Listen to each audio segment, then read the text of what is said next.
নমস্কার, দেখছেন talk to Bangla. আমি অভিষেক রয়েছে আপনাদের সাথে। এই মুহূর্তে যে খবর নিয়ে উপস্থিত হয়েছে, তৃণমূল কংগ্রেস তাদের পক্ষ থেকে জানানো হয়েছে যে 20 জনের সই নিয়ে তারা এনসিপিআই তাতে যুক্ত হয়েছেন। কিন্তু বারংবার যে ছবিগুলো ঘুরে ফিরে আসছে তাতে দেখা যাচ্ছে যে 17 জন, এবং সই যে ছবিটা উঠে আসছে, সই করার যে পেপারটা উঠে আসছে, সেখানেও দেখা যাচ্ছে 17 জনেরই সই রয়েছে। 20 জনের সইটা কোথায়?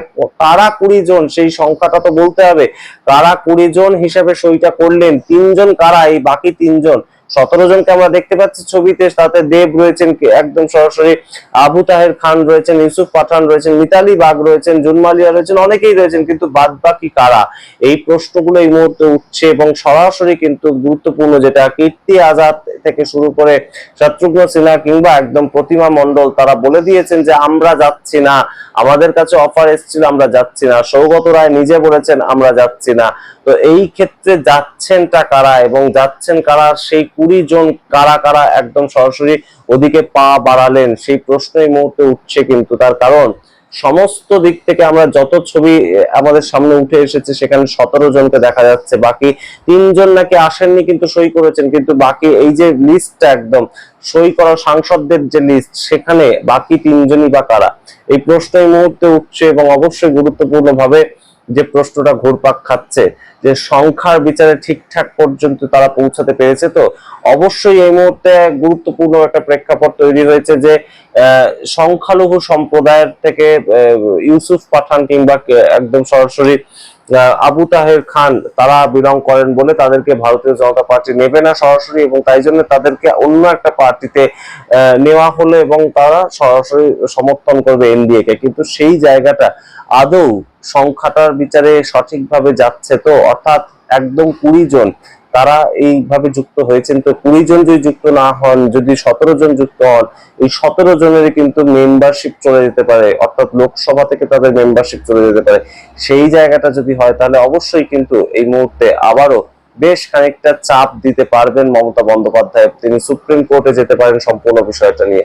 এবং এই ক্ষেত্রে কীর্তি আজাদ, আপনারা জানেন যে তৃণমূল কংগ্রেসের একজন অন্যতম গুরুত্বপূর্ণ সৈনিক এই মুহূর্তে হয়ে যিনি ব্যাটিং করছেন, তিনি সরাসরি ওম বিড়লাকে চিঠি লিখেছেন, এবং তিনি বলছেন যে সুপ্রিম কোর্টের বেঞ্চ আগেই সংবিধানের 10 নম্বর ধারা অনুযায়ী এবং 4 নম্বর উপধারা অনুযায়ী এই ধরনের সংযুক্তি হতে পারে না পার্টিতে সাংসদদের, সেটা বলে দিয়েছে। তাহলে আপনি কিভাবে এটাকে অ্যালাউয়েন্স দিলেন? গুরুত্বপূর্ণ প্রেক্ষাপট তৈরি হয়েছে। সম্পূর্ণটা নিয়ে বিস্তারিত আলোচনা করব। তার আগে অবশ্যই টক টু বাংলা ইউটিউব চ্যানেলকে সাবস্ক্রাইব করে ভিডিও দেখুন শেষ অবধি স্কিপ না করে। আপনাদের জানাই যে অন্যতম একটা গুরুত্বপূর্ণ ঘটনা কিন্তু ঘটে গিয়েছে গত পরশুদিন রাত্রিবেলা। হঠাৎ করেই খবর আসে যে এনসিপিআই এই পার্টির মধ্যে যুক্ত হচ্ছেন তৃণমূল কংগ্রেসের 20 জন বিদ্রোহী সাংসদ। কিন্তু যে প্রশ্নটা ঘুরে ফিরে বেড়াচ্ছিল যে এই 20 জন বসবেনটা কোথায়, এই 20 জনের ঠিক পরিচয়টা কি হবে? তো সেখান থেকেই একটা নতুন পার্টি, এবং নতুন পার্টি বলতে পার্টিটা 2023 সালে খোলা হয়েছিল, ত্রিপুরার একটা পার্টি, যাদের অবশ্যই পশ্চিমবঙ্গ শাখাও রয়েছে, এবং পশ্চিমবঙ্গ শাখা অনুযায়ী তাদের রেজিস্ট্রেশনও রয়েছে।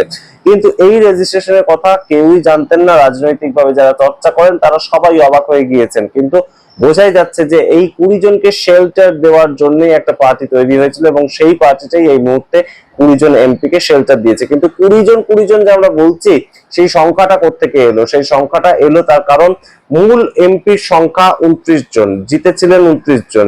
এই মুহূর্তে একদম একজন মারা গিয়েছেন, তাই সংখ্যাটা 28 জন। কিন্তু সংখ্যার বিচারে 29-এর মধ্যে 2/3 এমপি যদি না ছেড়ে যান তৃণমূল কংগ্রেস, তাহলে তাদের বিরুদ্ধে ব্যবস্থা নিতে পারে। অর্থাৎ 2/3 এমপি যদি না ছেড়ে যান, তাহলে একজন ছেড়ে যাওয়াও যা, 19 জন ছেড়ে যাওয়াও তাই। তার কারণ তাদের বিরুদ্ধে দলত্যাগ বিরোধী আইন লাগু হতে পারে। তারা যদি পদ থেকে ইস্তফা না দেন, সাংসদ পদটা ছেড়ে না যান, তাহলে তৃণমূল কংগ্রেস কোর্টে মুভ করতে পারে। এবং গুরুত্বপূর্ণ বিষয়টা হচ্ছে, এই মুহূর্তে বারংবার টুকরো টুকরো দেখা যাচ্ছে, বিভিন্ন জায়গায় টুকরো টুকরো তৃণমূল কংগ্রেস ভেঙে যাচ্ছে।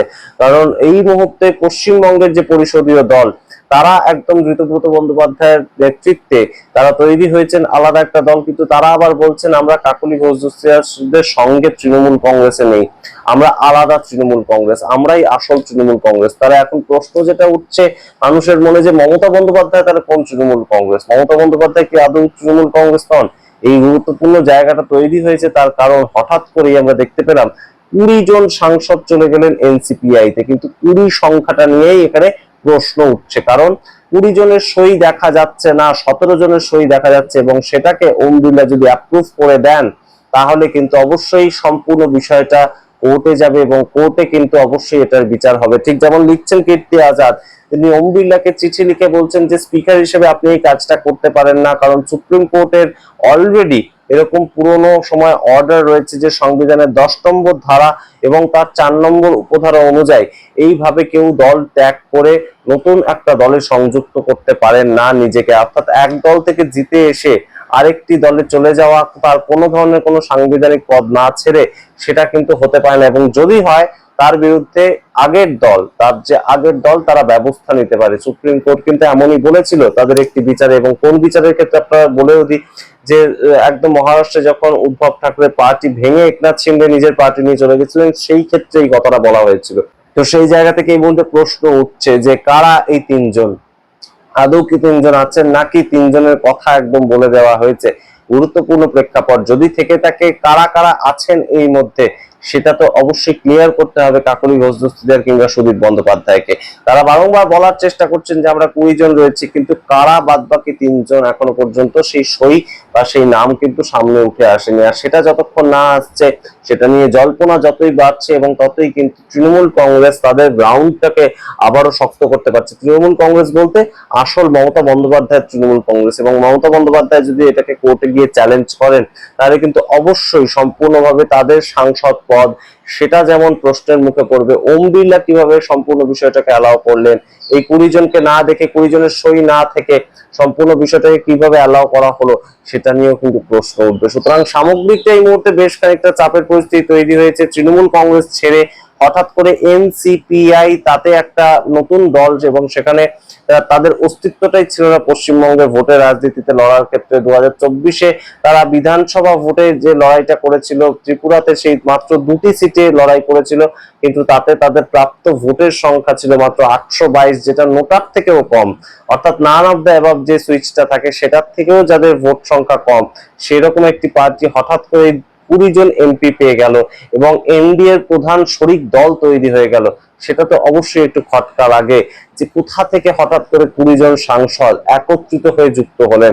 কীর্তি আজাদ যদিও বলেছেন যে তাদের ভয় দেখানো হয়েছে, তাদের কারো বাড়ি ভাঙচুর করা হয়েছে। বাপি হালদারের কথা তুলে তিনি বলেছেন তার বাড়ি ভাঙচুর করা হয়েছে।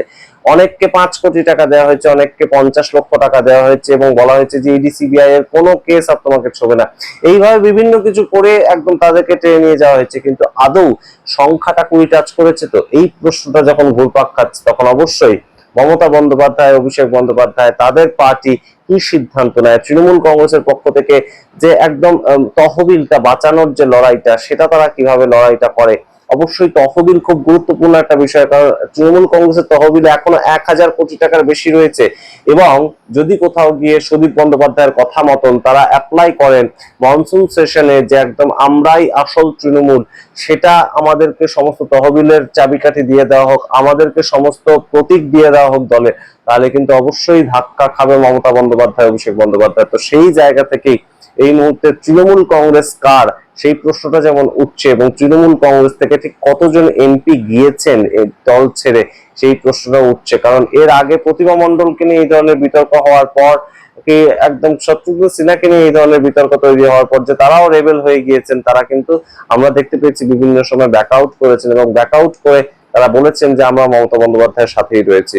তো এই যে 3 জন এমপি তারা ঠিক কারা, এই প্রশ্ন উত্থাপিত হচ্ছে। রাখলাম আপনাদের সামনে, আপনারা কি মনে করেন অদূর ভবিষ্যতে এই 3 জন এমপি কি বেরিয়ে এসে আবারও বলতে পারেন যে আমাদের নামটা শুধুই বলা হচ্ছে, আমরা সইও করিনি কোথাও, যেমন প্রতিমা মণ্ডল বলেছিলেন, নাকি সম্পূর্ণভাবে তৃণমূল কংগ্রেস ভাঙলো এবং এনসিপিআই এর মাধ্যমে ভারতীয় জনতা পার্টিকে সাপোর্ট করবেন সায়নী ঘোষ থেকে শুরু করে জুন মালিয়া কিংবা রচনা ব্যানার্জিরা? আপনারা কি মনে করেন অবশ্যই কমেন্ট বক্সে কমেন্ট করে দেখতে। এখন টক টু বাংলা, অবশ্যই টক টু বাংলা ইউটিউব চ্যানেলকে সাবস্ক্রাইব করতে ভুলবেন না। ধন্যবাদ।